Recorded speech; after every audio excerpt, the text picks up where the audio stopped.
Delighted on this episode to be talking with the architect of some fictional worlds that are living out there, a character named Kira Dugan, and the mysteries and events that surround this character. Delighted on this episode to be talking with author Robert Dugoni. Robert, thank you for joining. Thanks for having me. Great to be here. Great to have you. Great to have you. Wondering by means of a first question, how did you get into this world of authoring and creating the written word and stories with this architecture? Always wanted to do it. Literally, it sounds trite, but I knew in the sixth grade that this is what I wanted to Love it. do. My mom was a English teacher before she started having 10 kids, and she used to hand me all the classics. When I was a young boy, I was reading The Count of Monte Cristo, The Old Man and the Sea, Great Gatsby, you name it. And I fell Nice. in love with stories. Just as long as I can remember, I love stories and I love creating them. I started writing sort of short stories, poems, all those kind of things in grammar school.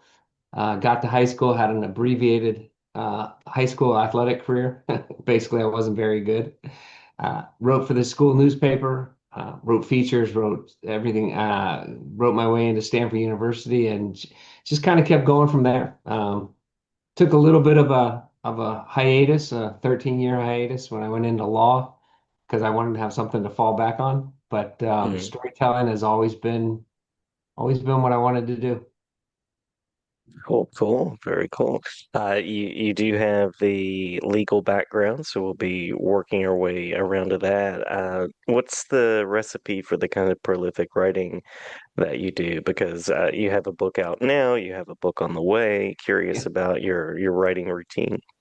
Yeah, I think the one thing that practicing law really taught me was how to go to work every day. And that's what I do. I go to work every day. I tell my daughter who's writing now that the best part of this job is you can write whatever whenever you want, and the worst part of this job is you can write whenever you want. So, on Sunday, I knew I'm going to have a busy week this week. So on Sunday, while everyone was enjoying the 4-day holiday, I put in a good 6, 7 hours to get this book done that's coming out in May. And I go to work every day, in some fashion or another, and I love it. I'm not complaining. It's what I love to do, and I feel blessed to have the opportunity to do it. So, but I think that what I always tell people is, that's part of the recipe is you gotta put in your hours. Yeah, yeah. Well, it certainly pays off with your publishing resume, and I know that we're talking about her cold justice on this episode, and I know that that is soon into the world, and so I'm curious about the inspiration for this particular entry in the Chronicles. Some years ago, my editor, Gracie Doyle, uh, came to me and said, "Would you be interested in doing another legal thriller?" And I said, "I would, but I don't want to do sort of the traditional legal thrillers that are out there. I don't want it to just be a Mm-hmm. courtroom drama. I want to do a Bob Dugoni legal thriller, which, it takes a while for writers to find our voice, to find our style. And I found that my style was writing characters that were involved in many different things, including family. And so I wanted a lawyer that had a family life. I wanted to get into the procedural aspects that go into criminal trials. And I wanted to sort of blend all three together. So a little bit of a police procedural, legal thriller, and family dynamics. And I came up with this idea of the Dugan Law Firm, Patsy Mm-hmm. Dugan, and his three daughters. Why did I choose three daughters? Well, my mom was the third daughter in the family, and I have four sisters, but I grew up with two older sisters. The two oldest in the family were sisters, and they sort of raised me. Um, my mom came from an alcoholic household. Her father was a drunk, but he was a very successful drunk, and he was a very good man. He was a good man that had an affliction, and my mom was always quick to point that out to us. So he was a very prominent dentist, and I thought, given the family dynamics, I wanted Kira to be a third daughter, Hmm. forgotten daughter a little bit. But she's incredibly bright. She's incredibly intuitive. She seems to have her father's gift for trials. But it's a very hard dynamic because when she grew up with him, everybody else was out of the house. She's 10 years younger than her siblings, and she had to see her father for who he was. And he was not an easy man, but he's a good man. And that's really what I wanted. I wanted to create a world that would resonate with people on many different levels. Yeah, yeah, the character driving force definitely comes through. I was going to ask about that crafting of Kira and how that came to be, so that certainly speaks a lot to that. Yeah. Yeah, being the third daughter is difficult. I've had, my sister was the third daughter, and there's just I think different things that come in that pecking order. I'm a middle child, and a lot of people say that's why I write because I never got the chance to speak. That kind of thing. So, but my mom did not have it easy. My mom just passed away last May. And one of the things she always used to say, she'd say, I had a very good life, but it wasn't an easy life. And I think that's true for most of us. Life is a blessing. It's, in one of my books I wrote, growing old is a privilege. It's not a right. And Hmm. I really firmly believe that. And but at the same time, uh, life can be hard. And I think how we deal with those difficulties often define the type of life that we end up having. Very well said. Very well said. Yeah. That human center comes through, and you mentioned your background in law, so I'm also curious about the research that kind of anchors the world as the characters are encountering one another, encountering themselves. How do you balance that and bring research into it with procedures and other elements of the story? Yeah, it's a fine line. It's a good question because it's a fine line. Readers don't want to read all the details that go into getting a case ready for trial, getting the witnesses all ready, I mean, it's boring. 95% of trials, no matter what they are boring. It's the rare ones, the O.J. Simpsons, those ones which are sensational. But I always say I try to write, it's a little bit of an Elmore Leonard attitude I have, which is I only write the parts of the trial that people want to read, and Hmm.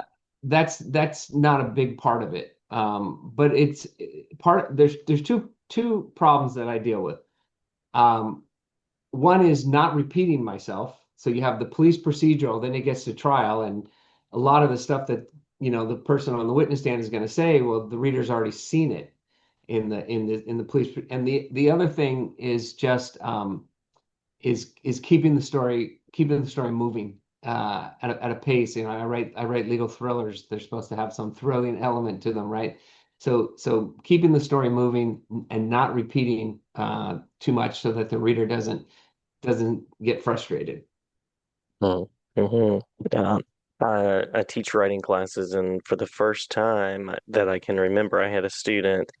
This is a middle school student who was attempting a legal thriller, and so I got to sort of in this very short story space explore a little bit of that, and that's just a microcosm of what you do to share an entire book length and several volumes now book length story. So hats off for finding those moments of human drama and interaction and making it all balanced and meaningful.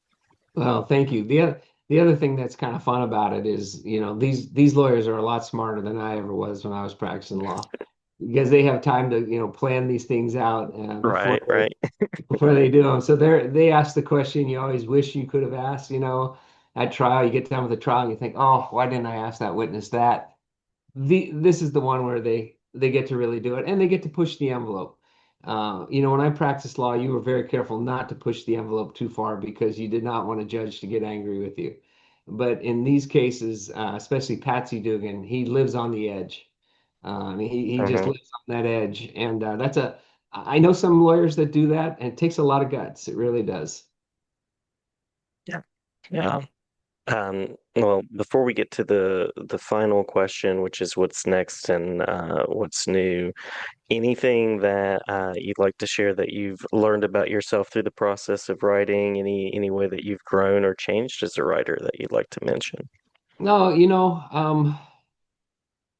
I think the hardest part of this job is trying to find your own voice. A lot of writers come to writing because they were big readers, and Hmm.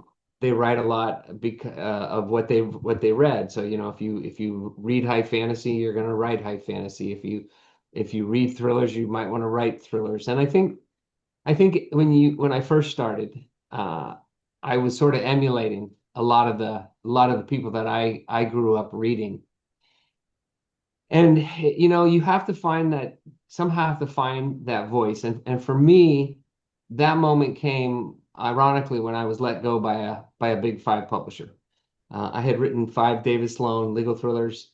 They didn't like the sales, so they let me go.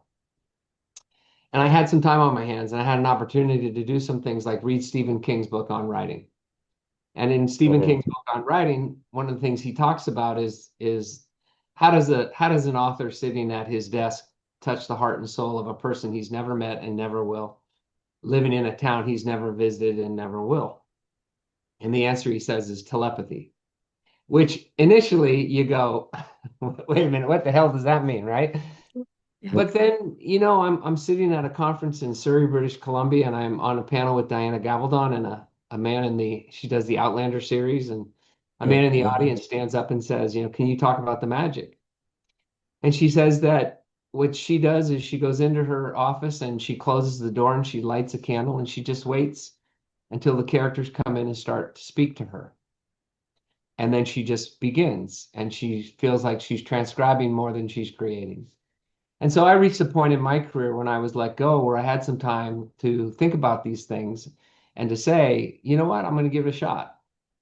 And lo and behold, it didn't happen right away, but lo and behold, a young boy came into my head, started talking to me, and that was Sam Hell. And I wrote The Extraordinary Life of Sam Hell, which is one of my biggest, it was a literary novel. It was one of my biggest sellers, is one of my biggest sellers, and continues to sell worldwide really well. And what I did is a lot about what Stephen King talked about and Diana Gabaldon demonstrated, which was I just let the character tell me the story, and I tried to stay out of the way. And that's how I think I learned how you discover your own voice is you get out of the way and you let the characters tell the story. And it's ironic how things progress when you do that. Things you're writing that you think are never going to tie in at the end and you're going to have to cut suddenly become incredibly relevant. Because I do believe there's another force out there that's putting these stories together for me. And but you have to find that moment. And until I found that moment, I think I was writing like other people. And now I'm writing like Robert Dugoni. And I think that's what all writers need to find is that special place that makes them distinct, that makes their books distinct, that makes readers close a book and say to themselves, man, I wonder what happens next. I wish I could find out what happens next. Those are the real keys, I think. And it's like anything in life, right? It just takes time. Love it, love it. Very well said. Very well Thank you. said. Yeah. So you were talking about the book that is due in May. So Mhm. curious about what is next, what's on the horizon. And I always like to ask where people can go and learn more about your work as well. Sure. So Kira book will be out in January. In May, the 13th, Tracy Crosswhite Police Procedural will be out. That's called One Split Second. It's a story about a young girl who goes missing from a babysitting job 45 years ago. And because of certain twists and turns, Tracy finds herself trying to figure out what happened. I'm really, really pleased with it. I'm really happy with it. I'm going through literally the final edits while I'm talking to you on my second screen over here is the last Very 15 exciting. pages, I'll be done with it. So I'm excited about that. And then I'm going to do another standalone. I really want to do it. Amazon would like me to do it. Amazon Publishing, and I'm really excited about it. And it's going to be the story of Patsy Dugan. It's going to be the story of the Irish brawler and how he becomes the Irish brawler and how he establishes himself before his daughters join the law firm. And it's going to be, I think, what you and I have been discussing. It's going to be part legal thriller. It's going to be a lot of family dynamics, and it's going to have a little bit of an element of Seattle in the 1970s and 80s, which was a very corrupt place. Interestingly enough, and it's really has been fun and fascinating to do the research on it. So Patsy's going to find himself deep involved in that and trying to find a happy way out. So there's always something, there's always something. I always got Mhm. something going on. People can find out more about me on my website. It's just robertdugonibooks.com. I'm on Facebook at author Robert Dugoni. I'm on X. I'm on TikTok. I'm on all those platforms. I have a 26-year-old daughter who's a lot smarter at this stuff than I am, and she helps me put up things that do well. And the other thing I'll mention is you teach and so do I. And so I teach a seminar once a year called the Novel Writing Intensive. People can go to that website and look for it if they're interested. It's a 3-day, very intense seminar. We did it in Nashville last year. We're going to do it in Orlando this year, and it's very intense, but it's also a lot of fun. It's a really a good time. So lots of different ways that people can find out about me. Fantastic, fantastic. Well, did we miss anything in the talk through that you want to make sure to include before we close out? I don't think so. I really don't. This is the third book in the Kira Dugan series. And people always ask, are you going to continue? And my answer is I'd like to. I always have ideas, but readers play a big part in that as well. So the series has done extremely well. The question is, how can Kira continue to develop in a way that will be interesting not only to me in writing the character, but in the readers in reading. So they'll always ask, "Is there another one?" Well, we'll find out.